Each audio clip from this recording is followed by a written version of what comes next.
Corona બાદ ફરી એકવાર ગુજરાતમાં વિકટ સ્થિતિ બની રહી છે. ફરી એકવાર ગુજરાતમાં બદથી બદતર સ્થિતિ થઈ રહી છે. સરકારી હોય કે ખાનગી દવાખાનાઓ અને હોસ્પિટલો દર્દીઓથી ઉભરાઈ રહી છે.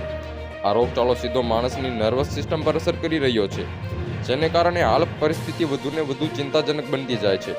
એટલું જ નહીં, પરંતુ કોરોનાના પાણીના 60 સેમ્પલમાં બેક્ટેરિયાની હાજરી તથા 157 અનફિટ પુરાવા થયા બાદ અમદાવાદ શહેરમાં ઝાડા ઉલટી, કમળો, ટાઇફોઇડ અને કોલેરા જેવા પાણીજન્ય રોગચાળાના 855 કેસ નોંધાયા છે.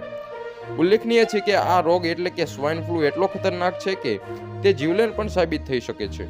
અત્યાર સુધી ગુજરાતમાં સ્વાઇન ફ્લૂના લીધે 15 વ્યક્તિઓના મોત પણ થઈ ચૂક્યા છે.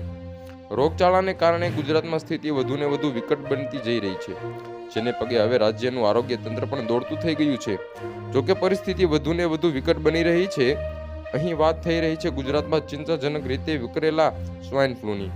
છેલ્લા 6 માસમાં ગુજરાતમાં સ્વાઇન ફ્લૂના 630 કેસ નોંધાઈ ચૂક્યા છે. એમાં સૌથી વધારે હાલત તો મેગા સિટી અમદાવાદની જ ખરાબ છે. હાલ માટે આટલું જ. મળશું નવી અપડેટ સાથે. જો તમને અમારા વિડીયો પસંદ આવ્યા હોય તો વિડીયોને લાઇક કરી દો, ચેનલને સબસ્ક્રાઇબ કરી દો અને બાજુમાં આપેલું બેલ આઇકનને દબાવી દો, જેથી આવા જ સમાચારની અપડેટ આપને મળતી રહે.